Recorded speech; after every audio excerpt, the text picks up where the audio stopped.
Well, my idea to start the company actually came from my wife, who, after playing professionally from '96 to '02, kind of was out of baseball for a while, and then in 2009, as a way to get back into baseball on my wife's recommendation, so it'd be a fun hobby to get back into baseball by making bats, and so I started by doing it as a hobby, just making them in our garage, and kind of started from there, and then we started selling to like local kids, and within a very short period of time, we ended up getting MLB approved, and now it has grown to the point where we have 160 MLB players using our bats. And, so we kind of started at that level, at that MLB level, and now we're kind of coming to events like this and trying to spread the awareness of our brand to younger players around the country.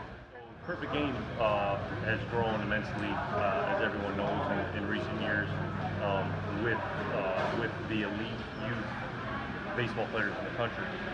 And so to be able to sponsor a tournament alongside them and just be a part of it just helps us get the brand awareness out. We come here and we talk to these players, and we've been in Major League Baseball now 6 years, and we're one of the top 5 manufacturers of bats to Major League Baseball. Yet a lot of these kids still have never heard of us, or they might recognize our logo, but they don't know what it is, what it stands for, or where to get it. So being able to align ourselves with an organization like Perfect Game definitely allows us to kind of get our brand awareness out and really hit what in our mind is our target market of elite youth players around the country. Perfect. And one last thing is, how has the limitation of not having wood bat a part of high school affect your business? It affects it a little bit because obviously that market is very large. That aluminum bat composite market. And, however, most of those, almost every kid now who's playing, high school ball, and even though high school, like 95% around the country is still dominated by aluminum bats. Most of those kids are using wood at some point, summer ball, or at least training with it at some point during the winter.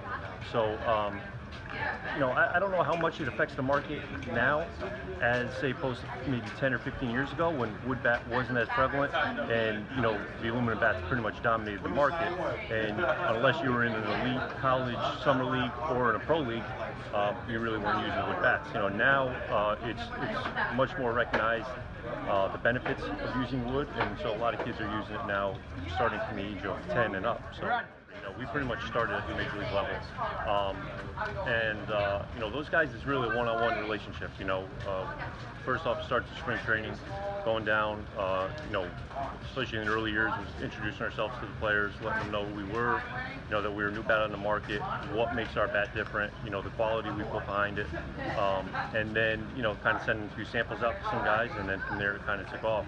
But it's really a one-on-one relationship with guys at the major league level, and then they end up ordering bats through the team. But it's really personal at that level. With minor league guys, it's a little bit different. It's still that one-on-one relationship, but dealing with agents becomes a lot more involved actually at the minor league level, because they do a lot of purchasing for their players. And then with these guys, we try to treat all our clients the same.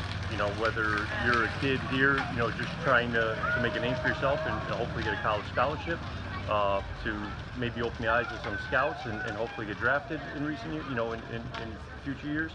But we try to treat all our clients the same, whether you're a 15-year-old kid and we try to give you the best product we can, or if you're, Troy Tulowitzki or Bryce Harper or any of the big names in Major League Baseball, we try to give everybody the same attention to detail and the same passion that we put in our product. Awesome.